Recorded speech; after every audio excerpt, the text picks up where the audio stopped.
Voilà. En tout cas, on parlait hier de tout ce qui était soupe instantanée. Je ne sais pas si je vous ai parlé hier des soupes instantanées. Il existe ici en Israël et même en France, ça existe de partout, des manachama. C'est ce qu'on appelle les manachama. Ce sont des soupes instantanées. Vous allez avoir des nouilles chinoises, vous allez avoir plusieurs sortes de soupes instantanées. Il faut savoir que ces soupes instantanées, ils sont permis de les faire durant Shabbat, parce qu'ils peuvent être mangeables de manière différente. Certaines soupes instantanées sont problématiques durant Shabbat. On a parlé hier de la semoule, effectivement, qu'on avait le droit de la préparer durant Shabbat parce que tout simplement, parce que tout simplement, vous pouvez la préparer même avec de l'eau froide.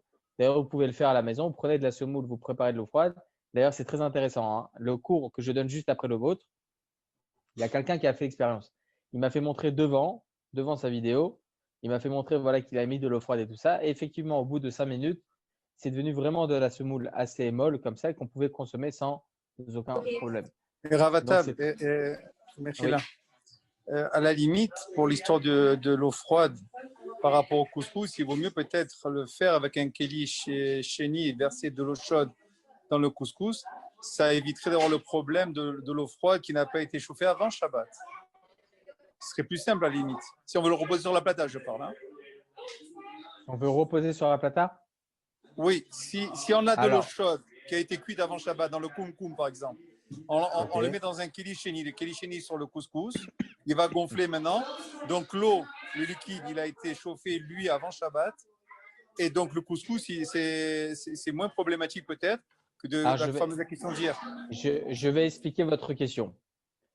Déjà, je réintroduis ce que l'on a dit hier par rapport à Klirishon et Klisheni pour ceux qui ont oublié cette chose-là. D'ailleurs, ceux qui veulent écrire pour avoir ces idées-là, ce genre de règles, c'est très important. Klirishon, c'est le premier ustensile, l'ustensile même dans lequel on va cuire. L'eau comme le kumkum, etc., ou bien la bouilloire, s'appelle Klirishon. C'est le premier ustensile. L'ustensile primaire dans lequel on va cuire. C'est ça le Klirishon. Klisheni, c'est le second ustensile, une assiette, un verre, etc. C'est là où on va verser à l'intérieur donc le repas qui est cuit, qui est dans la marmite, ou bien l'eau qui se trouve dans le kumkum. Ça, c'est Klisheni. Alors, il faut savoir que la semoule instantanée, elle n'est pas cuite au préalable. Elle n'est pas cuite, elle est juste séchée.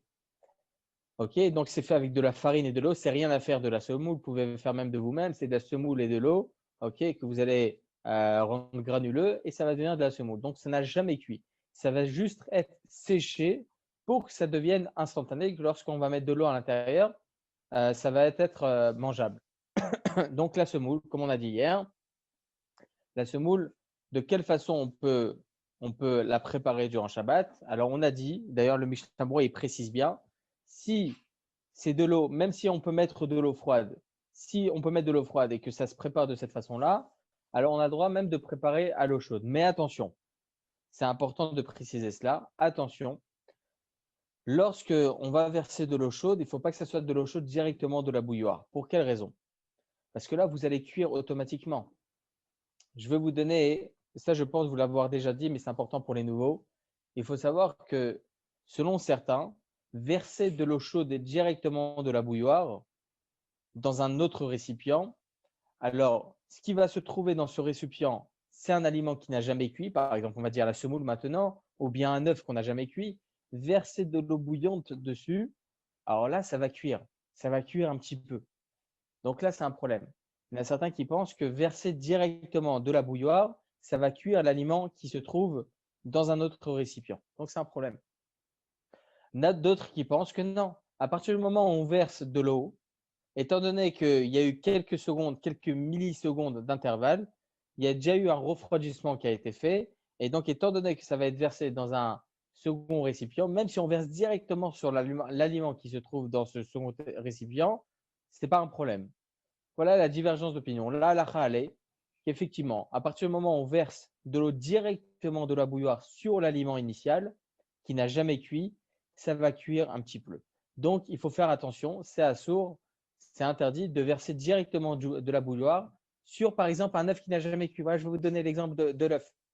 Un œuf qui n'a jamais cuit, je n'ai pas le droit de le prendre, de le mettre dans un récipient et de verser directement de la bouilloire dessus. Pourquoi? Parce que c'est comme si on prenait cet œuf-là, on le mettait dans la bouilloire. On le mettait dans une marmite avec de l'eau pour que l'œuf puisse cuire. C'est interdit durant Shabbat, ça fait partie des interdits de cuire. OK? Donc, lorsque la semoule, elle est instantanée, elle n'a jamais cuit au préalable. C'est vrai qu'on peut la faire à l'eau froide. Et on a dit que si on peut la faire à l'eau froide, on peut même la faire à l'eau chaude, il n'y a pas de problème. Mais attention, quelle eau chaude? Pas directement de la bouilloire. Vous n'avez pas le droit de verser, ouvrir votre petit robinet de votre koum et de verser directement dans la semoule. Non, ça, c'est interdit. Vous avez le droit de prendre un verre, verser à l'intérieur de l'eau et de ce verre verser sur le couscous. Là, il n'y a plus de problème. On l'a dit ça hier. On a dit que le second ustensile, donc le verre où il y a l'eau chaude à l'intérieur, il va plus pouvoir cuire. Cette eau-là, elle va plus pouvoir cuire. C'est vrai que maintenant, ça va réchauffer mon couscous. Mon couscous, ma semoule, elle va être chaude. Ok, elle va pas être froide. Quand bien même, ça va pas cuire. Ça va juste chauffer, mais ça va pas cuire. On a toujours dit que le second ustensile, les parois de l'ustensile, donc le verre, il va refroidir l'eau qui se trouve à l'intérieur. Donc, ça va que refroidir. Okay, ça ne va plus cuire, ça ne va plus chauffer. Donc là, c'est pour ça qu'on permet. Donc, c'est important de préciser effectivement qu'une semoule, étant donné que c'est une semoule instantanée, au bout de 5 minutes, elle n'a jamais cuit au préalable. Vous allez avoir des semoules qui ont déjà cuit. Je ne parle pas de ça. Okay, des semoules qui ont déjà cuit, il n'y a pas de problème. Mais des semoules qui n'ont jamais cuit au préalable, okay, c'est important de voir à l'intérieur les ingrédients, comment ça a été réalisé, etc. La cuisson, s'il y a eu cuisson de cette semoule. En tout cas, s'il n'y a jamais eu de cuisson, interdit de verser directement du koum. Il faut prendre un verre, verser l'eau à l'intérieur, l'eau chaude à l'intérieur, et de ce verre verser sur la semoule. Ça, c'est permis. En espérant vous avoir répondu à votre question, M. Cohen. Est-ce qu'une louche je suis désolé, je n'ai pas entendu votre question. Est-ce qu'une louche peut servir de kéli? Une louche. Alors, je vais expliquer votre question. Votre question est la suivante. Lorsque vous prenez une louche et que vous la mettez dans votre marmite où il y a de l'eau, ou bien dans votre koum, par exemple, vous avez un koum, oui. vous pouvez mettre votre louche directement à l'intérieur pour prendre de l'eau. Est-ce que cette louche va être considérée comme étant clichénie? Dites-moi, ceux qui ne comprennent pas les termes, etc., étant donné que je les ai déjà expliqués au préalable, dites-moi si vous ne comprenez pas et je répète, il n'y a aucun problème. N'hésitez pas, hein. Encore une fois, Ena Bay Shalomed. Juste clichénie, s'il vous plaît. Clichénie, c'est le second ustensile. Le verre, l'assiette, c'est de la marmite, on va verser dedans. Ou du koum, on va verser dedans. Ça s'appelle le clichénie. D'accord, entendu. Très bien, il n'y a aucun problème. Le second ustensile, on a dit qu'il ne cuit jamais. Il va juste refroidir le plat qui va rentrer à l'intérieur. Okay. Lorsqu'on va verser de l'eau du koum, l'eau, elle va plus refroidir maintenant. Ça ne va plus chauffer, ça ne va que refroidir. Donc, et pour la louche, elle est noyée dans le koum, on va dire, ou dans la marmite. Donc, elle se confond avec le keli rishon.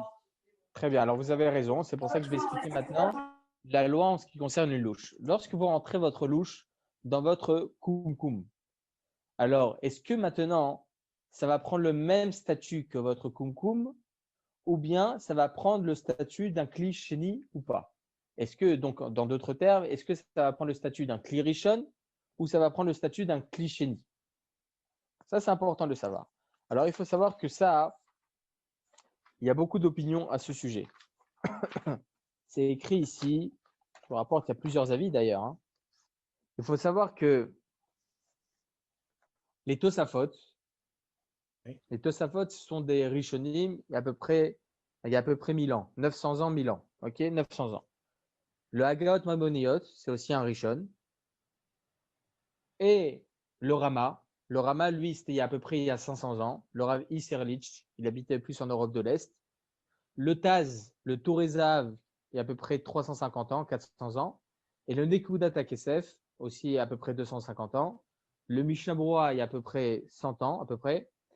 Et ils disent comme ça, tous ces Rishonim et Acharonim, okay, ces rabbanim contemporains et les rabbanim plus anciens.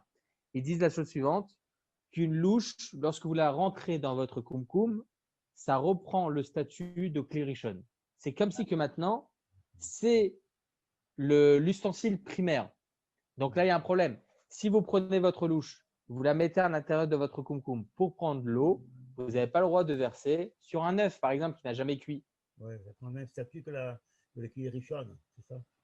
Ça prend le statut de Kli Rishon, effectivement. D'accord. Mais ça, c'est l'avis des Tosafot, du Hagot Mamoniot, du Rama, du Taz et du Nekudat HaKesef. D'ailleurs, même le Mishabura, aligné à 87 dans le Siman 318, tranche aussi comme ça de la halacha. Mais il faut savoir que le Rosh, il y a aussi à peu près 800 ans, le Tour, c'est le fils du Rosh, hein, Rabbi Yaakov, le fils du Rosh, il tranche comme ça aussi la même chose. Que c'est considéré effectivement comme Kli Rishon, cette matzeket, c'est-à-dire que cette louche-là va être considérée comme Kli Rishon, que ça soit pour la Khumra ou Ben Akula. Dans tous les cas, en tout cas, le Rosh, le Tour, le Tosfot, tout cela, ils pensent que c'est considéré comme étant Kli Rishon. Mais là, nous allons avoir des avis contraires. Nous avons l'avis du Chazon Ish. Le Chazon Ish, c'est un rabbin contemporain il y a à peu près 50 ans, ainsi que le Or Litzion, le Rab Ben Sion Abba Shaul, il y a aussi à peu près 30 ans, 20 ans. Il tranche la halakha que non. Lorsque vous allez mettre votre louche à l'intérieur de votre kumkum et que vous allez prendre l'eau qui se trouve à l'intérieur, alors là, ça ne va plus être considéré comme étant Kli Rishon, mais ça va être considéré comme étant Kli Sheni. Lorsque vous allez verser de cette louche, ça va être considéré comme étant Kli Sheni. Il n'y a pas de problème. C'est-à-dire que dans l'absolu, l'exemple type qu'on a dit jusqu'à maintenant, lorsque vous allez prendre de l'eau de votre kumkum avec votre louche et que vous allez vouloir verser sur un œuf qui n'a jamais cuit, alors dans l'absolu, encore une fois, c'est encore leur avis à eux, ils pensent qu'il n'y a pas de problème parce que c'est considéré comme étant Kli Sheni. Et on a toujours dit que Kli Sheni, ça ne peut pas cuire. Donc, il n'y a pas de problème. Ça, c'est l'avis du Chazon Ish et du Or Litzion. Dites-moi. Mais il faut savoir que selon la halakha, je vais vous poser une question.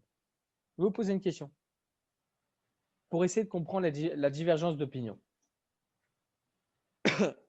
Lorsque vous avez une marmite de viande, maintenant on va parler des mélanges interdits, on va plus parler de Shabbat. Vous avez une marmite de viande et sans faire exprès, vous allez prendre une louche de lait. Vous allez la mettre à l'intérieur de votre marmite de viande.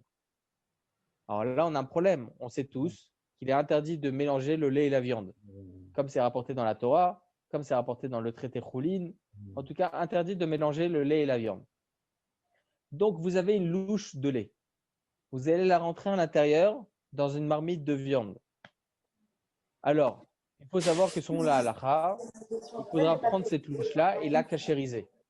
Ok, il faut cachériser cette louche parce que là, il y a eu un mélange lait et viande. De quelle façon vous allez devoir cachériser cette louche?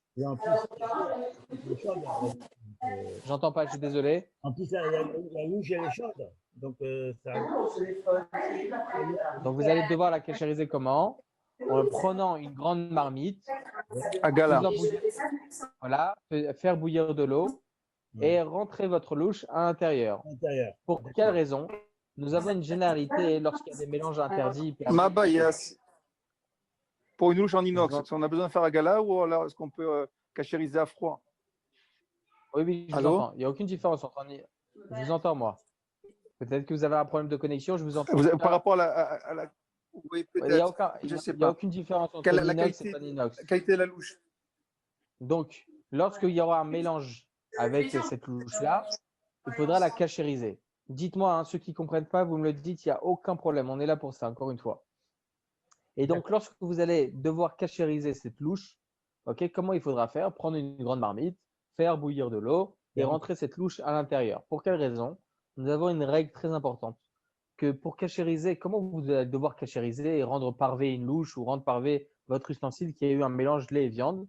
Comment? Il y a écrit comme ça, Kebolo Karpolto. De la même façon que l'ustensile il a absorbé, ça va pouvoir rejeter. Donc, ça a absorbé maintenant le lait et la viande. Le lait et la viande, ça a absorbé. Donc, comment ça va pouvoir rejeter ce lait et viande? En faisant de la même façon que ça a été absorbé. De quelle façon ça a été absorbé? Dans un Kli Rishon, dans la marmite de lait. Le lait, dans la marmite de viande. La viande, elle est en train de cuire, etc. Donc, de la même façon que la louche, elle est rentrée à l'intérieur, ça va prendre le même statut. Donc, qu'est-ce qu'on voit de là? Quelque chose de très important. on voit ici que la louche, elle aura pris le statut de Klirishon, parce que c'est de cette façon qu'on va pouvoir cachériser. J'ai perdu personne en route, c'est bon? C'est bon? C'est bon, oui, pour moi, c'est bon. Ok. C'est bon? Oui. Oui. Et D'accord, très bien. finalement, on va avec quel avis finalement en parlant Alors, très bien. Selon ce qu'on vient de voir maintenant, on voit que la louche, elle prend le statut de Klirishon. Mais ça, c'est uniquement lorsqu'il y a des mélanges permis, interdits, etc. Là, on est beaucoup plus strict. Mais pour Shabbat, le Rav Yitzhak Yosef Shlita, grand rabbin d'Israël actuel, il dit comme ça dans le Yalkut Yosef, Shabbat, volume 3, Siman 318, Halacha 84. Il tranche là-bas la Halacha que lorsque vous rentrez votre louche dans votre kumkum, ça prend le statut de Klishéni. Ça ne prend plus le statut de Klirishon, ça prend le statut de Klirisheni. Pourquoi? Je vais vous expliquer la raison. Lorsque vous allez rentrer votre louche dans votre kumkum, juste admets une petite seconde. Lorsque vous allez rentrer votre louche dans votre kumkum, est-ce que les parois de la louche vont être brûlantes ou pas? Non, mais ça dépendra. Si vous laissez votre louche 1 minute, 2 minutes, alors là, effectivement, ça va prendre le statut de Klirishon.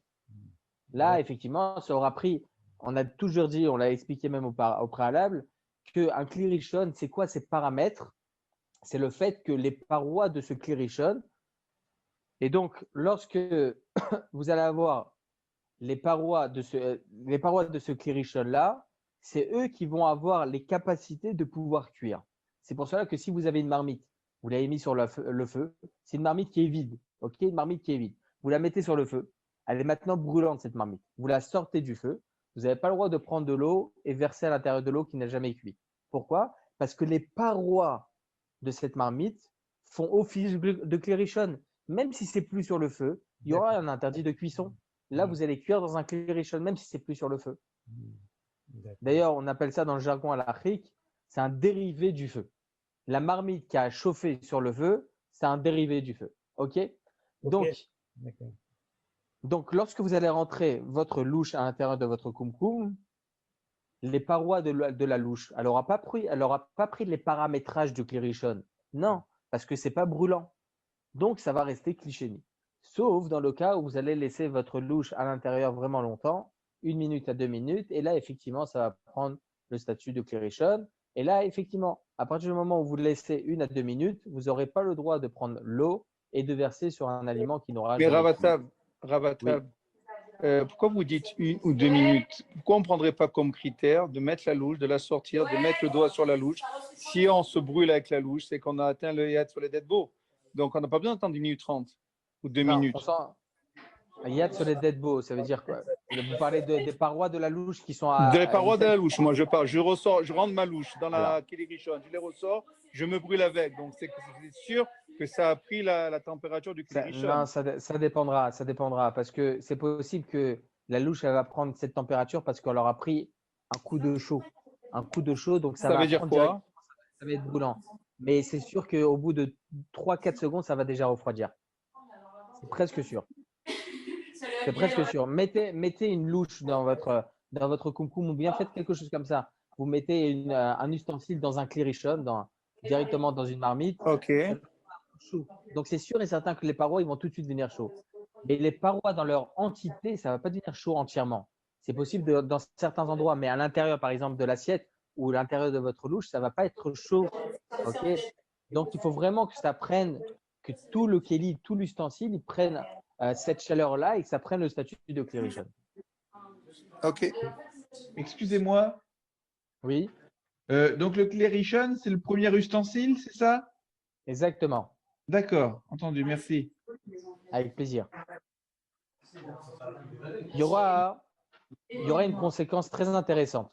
Et sachez, je le dis tout le temps, que l'étude de la halakha, c'est, je pense, c'est pas moi qui le dis, parce que je me serais jamais permis de dire ça, Chas Shalom, c'est l'étude la plus importante de la Torah. Pour quelle raison? Il y a écrit comme ça dans le traité Kiddushin 30b. C'est écrit comme ça, Barati Yetzara, Baratilo Torah Tavlin.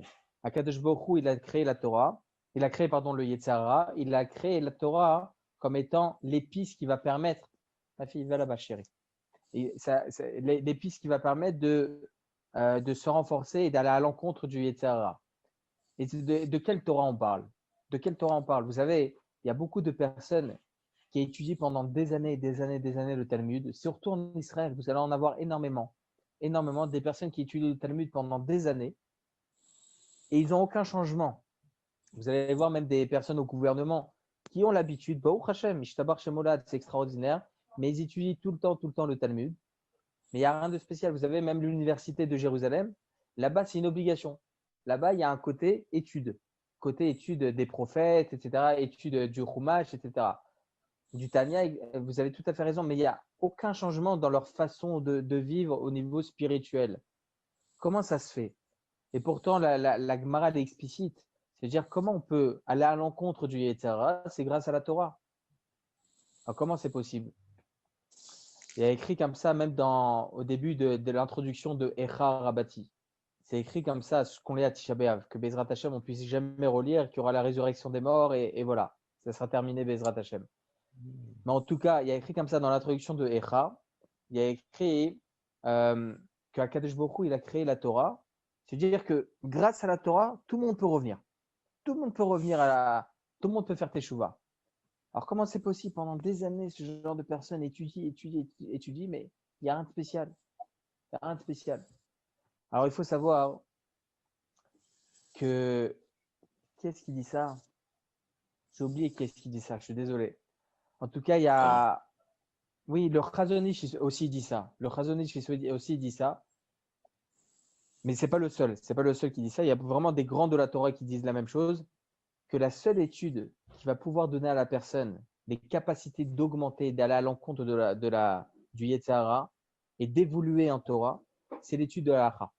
L'étude de l'Halakha. À l'université de Jérusalem, si vous faites un cours d'Halakha, ils font tous Teshuvah. Tous Teshuvah. Vous savez pour quelle raison? Parce que c'est ça, Barati Yetzer Hara, Barati Lo Torah Tavin. La Torah, cette Torah-là que Akadosh Baruch Hu a donnée pour se renforcer à l'encontre du Yetzer Hara, c'est l'étude de la halakha. Bien évidemment, chaque étude elle est importante. Ma fille, va là-bas s'il te plaît. Va là-bas s'il te plaît. Donc c'est cette étude-là qui est très importante. Et pour quelle raison? Parce que lorsqu'une personne, vous savez, au jour le jour, on a ça. Au jour le jour, on a ça. Au Hachem, j'ai plusieurs groupes WhatsApp de halakha. Les gens ils posent des questions. Et lorsqu'une personne a posé une question, déjà vous avez un peu connaissance de la personne, elle est un peu loin en Torah et tout ça. Ça vous pose, est-ce que c'est permis ou interdit? Pourquoi elle vous pose cette question? Parce qu'elle a quand même une crainte. Elle a la crainte du ciel. Est-ce que je fais bien? Est-ce que je ne fais pas bien? Donc, à partir du moment où elle va connaître la halakha, elle va avoir une certaine yirat shamaim, une certaine crainte d'Hachem. Et donc, c'est grâce à cela qu'elle va évoluer en Torah. Donc, je peux vous dire, monsieur Mike, que l'étude de la halakha que l'on fait maintenant, on va faire les Nishmat, Yael Batsara et Refoua Shem Shmuel Ben. Ça ne va pas être seulement une étude pour maintenant, ça va être, Baruch Hashem, énormément de conséquences pour beaucoup de gens qui étudient maintenant. Ça va leur permettre, Baruch Hashem, de bien faire comme il faut leur Shabbat, etc. Donc voilà, que Bezrat Hashem, ça soit les Nishmat, encore une fois, je répète, Yael Batsara et Refoua Shelema Chaim Shmuel Ben Esther. Bezrat Hashem Barar, qui puisse se rétablir très rapidement. Amen. En tout cas, voilà. On va continuer avec l'aide d'Hachem, notre étude. Donc, la louche. On était à la louche, pas le prénom, hein, la louche. Donc, la louche, il faut savoir que ça prend le statut de Klérishon, comme on a dit maintenant, uniquement si on la laisse vraiment 1 à 2 minutes dans la marmite. Mais il va y avoir des conséquences très intéressantes. C'est quoi les conséquences très intéressantes? On a déjà dit qu'on n'avait pas le droit de mettre un aliment qui est liquide, même qui a déjà cuit au préalable. On n'a pas le droit de le réchauffer sur la plata durant Shabbat. Pour quelle raison? Et ça, c'est important que je le répète pour ceux qui n'étaient pas là. Parce qu'un aliment liquide, il y a un problème de cuisson après cuisson. Même si ça a déjà cuit. Le Roche, etc., plusieurs Rishonim pensent que, étant donné que plus on va réchauffer, plus ça va s'améliorer. C'est comme si que votre plat n'a jamais cuit à 100% en réalité. Comme ça, on peut expliquer. Donc, interdit de mettre un aliment liquide sur la plata durant Shabbat. Selon cela, il faut savoir que le Shulchan Arour, Rabbi Yosef Karo, il y a 460 ans, il écrit dans le Shulchan Arour Siman 253 à l'Acha 4, il écrit la chose suivante, que c'est interdit durant Shabbat. Si vous voyez que votre dafina, Hashem Yarachem, elle est en train de brûler, ok, vous n'allez pas pouvoir manger Shabbat après-midi, Alors, il dit, le Shulchan Aruch Rabbi Yosef Karo, il nous dit qu'on n'a pas le droit de rajouter de l'eau à l'intérieur. Même si c'est directement de la bouilloire. Pour quelle raison? Parce que lorsque vous allez verser votre eau, ça va rentrer à nouveau dans le Klirishon et là, ça va à nouveau recuire. Ça va à nouveau cuire l'eau. Donc là, c'est interdit. On a dit qu'il y a un problème de cuisson après cuisson sur des choses qui sont liquides. Donc, c'est interdit de le faire. Donc, comment on fait? S'il y en a certains qui n'ont pas compris, je répète, il n'y a aucun problème. Hein. Dites-moi. Vous avez compris le cas? Alors, comment on va pouvoir faire en sorte de pouvoir bien manger Shabbat? Il faut savoir que manger Shabbat, c'est Onek Shabbat. C'est une mitzvah. Il y en a certains qui pensent que c'est une mitzvah de la Torah, comme il dit la Rambam. Bien manger le jour du Shabbat, profiter le jour du Shabbat, c'est une mitzvah de la Torah.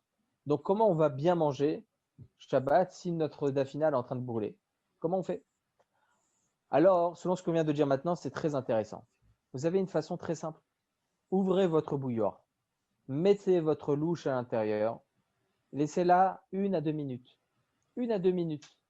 Vous allez ensuite, après 1 à 2 minutes, prendre votre louche avec de l'eau à l'intérieur. Ne pas verser à l'intérieur de la marmite, mais faire rentrer directement la marmite dans votre repas. Et ensuite, à l'intérieur, laissez tomber l'eau. Et là, ça ne sera plus considéré comme étant verser de l'eau chaude d'une bouilloire. Pour quelle raison? Parce que la louche, elle aura pris le statut de klirishon. Vous avez compris? Ouais. D'accord, ok. Si on laisse une louche à l'intérieur du kumkum pendant 1 à 2 minutes, ça prend le statut de klirishon. Et on a dit aussi que le Shulchan Aruch Rabbi Yosef Karo interdit de verser de l'eau d'un klirishon dans une dafina. Pourquoi? Parce que lorsque je vais verser mon eau, elle va cuire à nouveau dans la marmite. Donc, c'était interdit. Même si l'eau elle est bouillante et tout ça, c'est quand même interdit. Très bien. Donc, comment on fait? Notre dafina est en train de brûler. On n'a pas le droit de verser d'un klirishon. Comment on fait? Alors, la conséquence est la suivante par rapport à ce qu'on a dit au sujet de la louche. Lorsque vous laissez votre louche à l'intérieur de votre kumkum, vous la laissez 1 à 2 minutes, elle va prendre le statut de klirishon. Ok? Donc, après l'avoir laissé 1 à 2 minutes, vous allez prendre l'eau du kumkum, vous n'allez pas la verser dans votre plat. Vous allez intégrer votre louche à l'intérieur du plat, dans votre marmite, et là, vous allez laisser l'eau tomber. Ça ne sera plus considéré comme verser du kumkum, comme verser de l'eau d'un klirishon. Non, là, c'est directement du klirishon dans le klirishon sans l'avoir versé. Vous avez compris? Mais on n'a pas le problème de ces quelques microsecondes que l'eau du klirishon de la louche devienne se refroidisse, qui rentre de nouveau dans la marmite. C'est ce que j'ai dit. On ne verse pas de la louche. On ne verse pas de la louche. Alors, on intègre la louche à l'intérieur de la dafina, et là, vous laissez tomber l'eau. De nouveau, je comprends ce que vous dites, mais ma question, elle est, j'ai mis ma louche dans le kumkum pendant 30 voire 2 minutes. Ok, maintenant, elle a pris le statut de klirishon. Maintenant, du moment où je sors ma louche du kumkum pour la mettre dans la daf, il s'est passé 1 seconde. Ah, c'est pas grave. Là, c'est pas grave. Pourquoi? Là, encore une fois, vous me parlez que la louche, maintenant, vous allez la sortir du kumkum. Donc, exact. En fin de compte, ça va un peu refroidir, c'est ça? C'est ça, exactement. C'est pas grave, parce que la louche, elle reste le statut de klirishon. Elle garde le statut de klirishon jusqu'à que vous le mettez dans votre marmite. Alors, pourquoi si je mets… Imaginons que mon kumkum est au-dessus de ma marmite qui est sur la plata. Quel est le problème d'ouvrir le robinet de mon klirishon, c'est-à-dire de mon kumkum, pour que l'eau rentre dans la marmite de la daf? Parce que c'est là, un klirishon aussi. Non, là, vous allez verser du klirishon dans un autre klirishon qui est la marmite avec votre part. Là, le fait de verser, c'est vrai, vous avez raison. Selon la logique des choses, il n'y aura aucune différence parce que là, l'eau qui va directement tomber du kumkum, juste ceux qui peuvent par rapport au micro, ça serait extra. Lorsque vous allez verser votre eau directement de la bouilloire, ok, c'est vrai qu'il y aura 1 ou 2 microsecondes, vraiment, il n'y aura pas vraiment de changement de température. Mais nos sages, ils ont fixé qu'à partir du moment où on verse d'un klirishon, là, il y a un problème. Il y aura 1 degré qui va baisser, et là, donc, l'eau, elle va cuire à nouveau lorsque ça va tomber dans la marmite. Là, c'est un problème. Rav, la louche, Rav. Oui. Mais la louche, donc, en fait, elle fait partie intégrante dans ce système que vous donnez. Elle fait partie intégrante de la casserole. Exactement. Vous rentrez C'est ça. directement votre louche dans votre repas et là, vous versez plus l'eau. Vous la Ce rentrez que je voulais directement savoir, dans votre… d'accord, ce que je voulais savoir pour que justement, Alors, Ravata Mechila, parce que c'est un peu spécial la louche. Et si la louche, elle est, on va dire, qu'elle déborde, elle déborde et donc il y a quelques gouttes qui tombent de la louche dans la marmite de DAF. On revient au même problème de ouvrir le robinet du concombre. Alors, faut pas faire ça. Il faut vraiment Alors, remplir pour pas que ça tombe.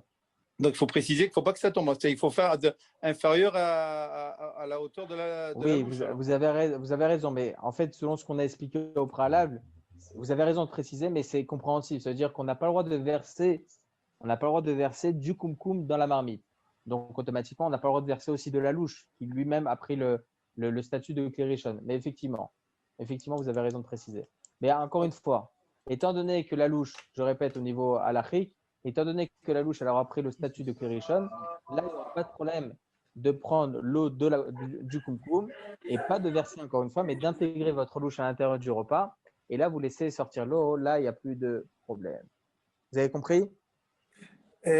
Encore une dernière question. La louche, lorsqu'on la sort du kumkum, il y a de l'eau qui est en dessous du niveau de la louche. Donc forcément, ces gouttes d'eau qui sont collées à la louche, qui va rentrer dans le kumkum, pardon, qui vont rentrer dans la daf, vont se réchauffer de nouveau, cela.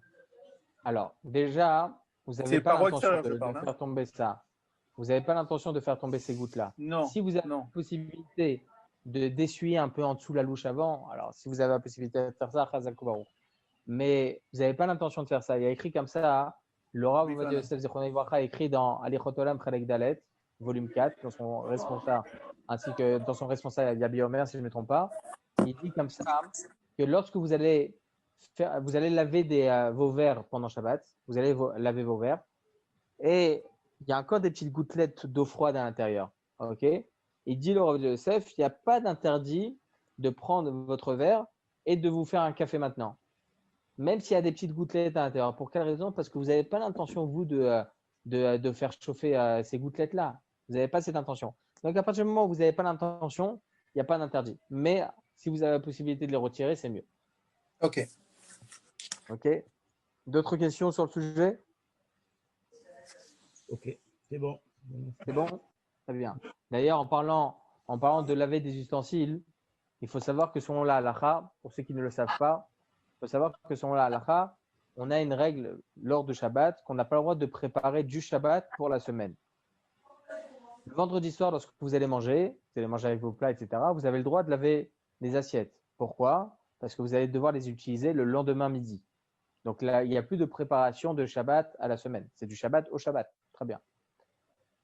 Mais à partir du Shabbat midi, lorsque vous avez fini votre repas, si vous avez mangé Souda Shlishit, votre troisième repas qu'on a la misère de manger durant Shabbat, vous allez manger aussi dans ces assiettes, alors là, il n'y a pas de problème non plus. Mais si pour Souda Shlishit, vous n'êtes pas à la maison, vous êtes à la synagogue par exemple, ou n'importe, vous n'allez plus réutiliser ces assiettes, pendant Shabbat, c'est interdit de les laver. Pour quelle raison? Parce que ça s'appelle préparer du Shabbat à la semaine. Ça, c'est interdit. Encore une fois, on revient à ce qu'on a dit au préalable, que vraiment le Shabbat, il faut que ça soit 100% pour Shabbat. On n'a pas le droit de préparer pour la semaine ni rien. Donc, c'est important de le savoir. Mais les verres, il faut savoir qu'il y a écrit comme ça dans la halakha, que les verres, ils prennent un autre statut. Les verres, on les utilise tout le temps. Tout le temps, tout le temps, tout le temps, tout le temps. Donc, étant donné qu'on ne finit pas notre repas, c'est pas qu'on finit notre boisson après le deuxième repas. Non, on va boire même dans 1 heure avant Shabbat, 20 minutes avant la fin de Shabbat, etc. Donc, on boit tout le temps. Donc, étant donné qu'on boit tout le temps, il n'y a pas d'interdit de les laver durant Shabbat. Alors, vous allez me poser la question. Alors, un verre, j'utilise pas 10 verres. Alors là, la nous dit, étant donné que tu laves un verre, tu as le droit de laver les 10 verres. Mais il y a une autre question à ce sujet. Le verre de kidouche. Il faut savoir que le verre de kidouche lui-même, on l'utilise que pour le kidouche. Donc, est-ce que ça prend le même statut que des assiettes, etc., et des couverts qu'on ne va plus réutiliser après? Le Rav Ovadia Yosef, dans une des notes, il dit que c'est mieux d'être mahmir, c'est mieux d'être plus strict et de ne pas laver non plus après le deuxième repas. Voilà. OK. Ça, c'est par rapport à ces halachot. Étant donné que j'ai parlé de ça, c'est important que je précise aussi le sujet. En tout cas, voilà. Donc, on a compris par rapport à la louche qu'il fallait faire attention. Il fallait faire attention durant Shabbat de ne pas prendre une louche, et de verser directement de cette louche-là sur un aliment qui n'a jamais cuit. Si cette louche-là, je l'ai laissée 1 à 2 minutes dans mon comment on appelle ça, dans ma bouilloire, dans mon concombre, parce que là, ça aura pris le statut de Klirishon, et on l'a dit que verser de l'eau bouillante d'un Klirishon, là, ça va cuire un petit peu l'aliment qui n'aura jamais cuit. Très bien. D'ailleurs, il faut savoir que lorsque j'ai parlé d'un œuf, c'est même un œuf avec la coquille. Pour ceux qui s'y connaissent, lorsqu'ils font de la dafina le Shabbat, ils mettent un œuf à l'intérieur. D'ailleurs, vous savez pourquoi ils mettent les œufs?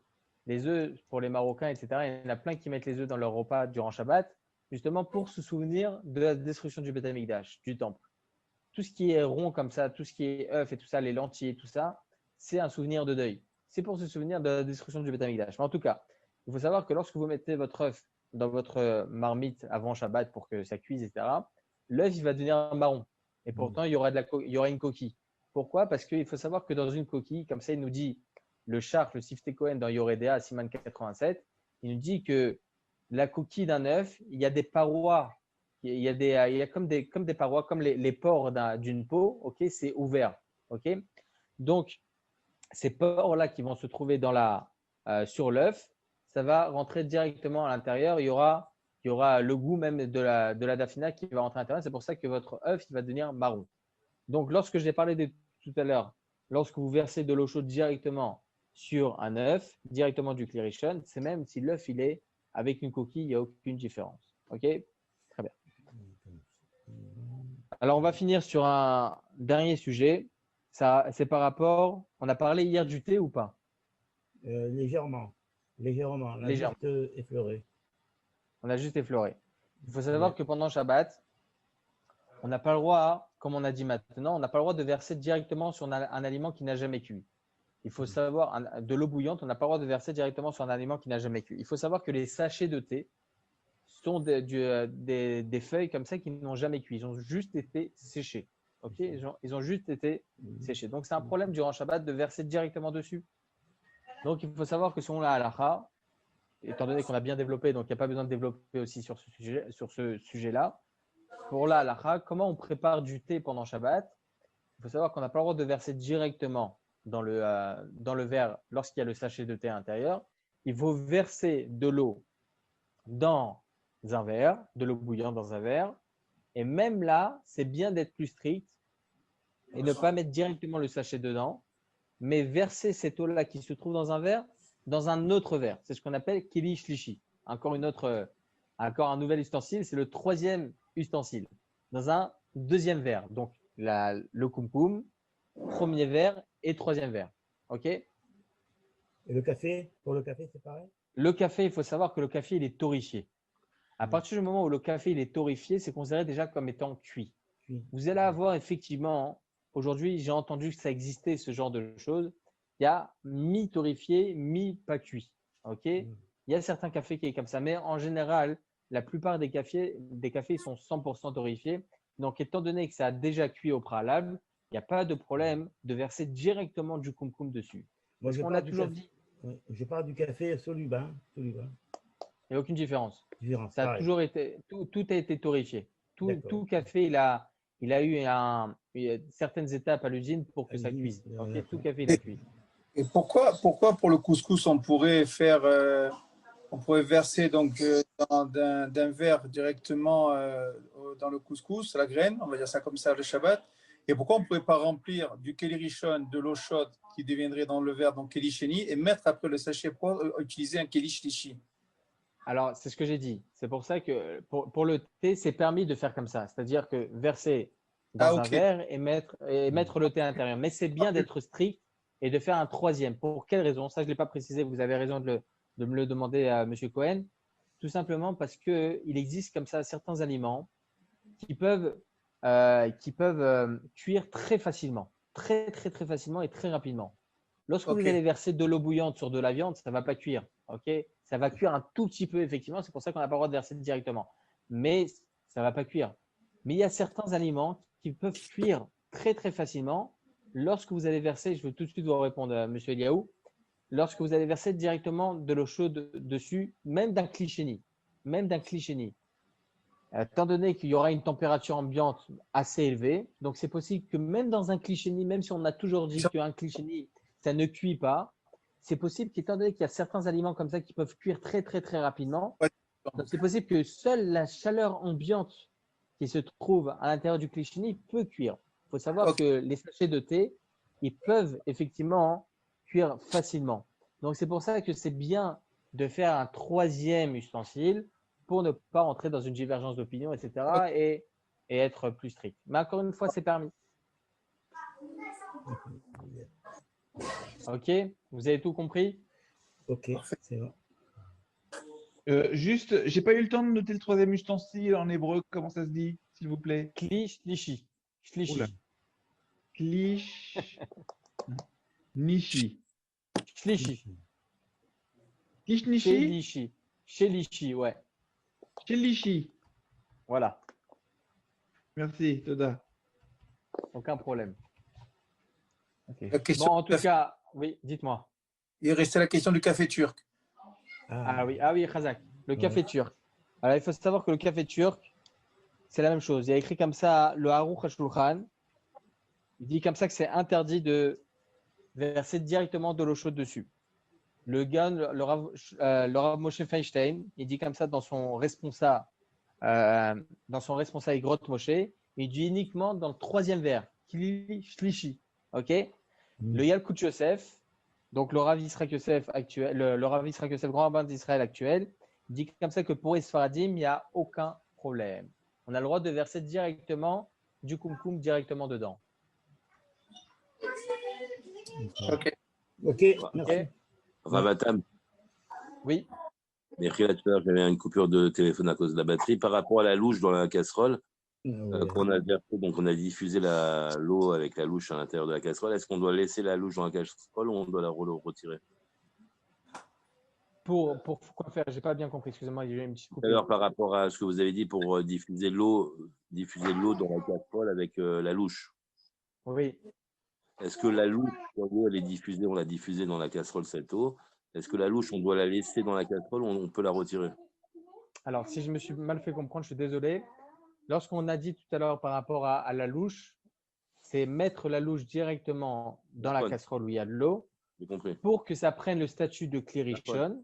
Il faut la laisser 1 à 2 minutes pour ensuite prendre de l'eau à l'intérieur et pour pouvoir en mettre dans ma marmite qui est en train de chauffer avec Madafina.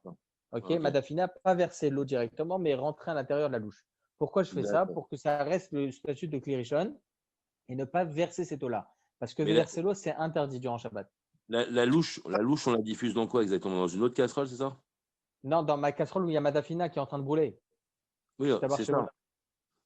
Elle est en train de brûler Madafina et j'ai pas envie de manger comme ça. Pour revenir sur l'histoire de la louche et de la daf, on parle toujours l'echatrila. Quand vous dites une halakha, c'est toujours l'echatrila. Est-ce que vous le précisez? Halakha lema, c'est moi ce que je précise, c'est vraiment à 100% halakha. Comment vous pouvez faire? Aucun problème, a priori. Dans l'a priori. Ravatab, Mechila, quand on a mis la louche dans la casserole, on a diffusé à même l'eau dans la casserole avec la louche, d'accord? Oui. Mais la louche, est-ce que la louche, après, il faut l'enlever ou on la laisse dans la casserole? Comme la louche, en fait, elle a… Comment? Vous pouvez la retirer, il n'y a plus de problème. Après, vous n'avez plus besoin de cette louche-là, vous pouvez l'enlever. Nahon, ok. Ok, d'accord. Ok. Alors, voilà, c'est le 8e jour de Hanouka. C'est une grande ségoulade de mettre un petit papier dans votre Hanoukia. Vous avez tous entendu ça. Mettre un petit papier avec votre demande. Et l'année prochaine, lorsque vous allez retirer votre Hanoukia, votre demande alors aura été exaucée si Dieu veut. En tout cas, messieurs, Shabbat Shalom. Shabbat Shalom. Hanouka Sameach pour votre dernier jour de Hanouka. Et on se voit avec l'Aide Hashem dimanche soir. Ezrat Hashem. Merci beaucoup. Voilà. Allez, Kol Tov B'Atzlacha, Shabbat Shalom à tous. Shabbat Shalom. Shabbat Shalom.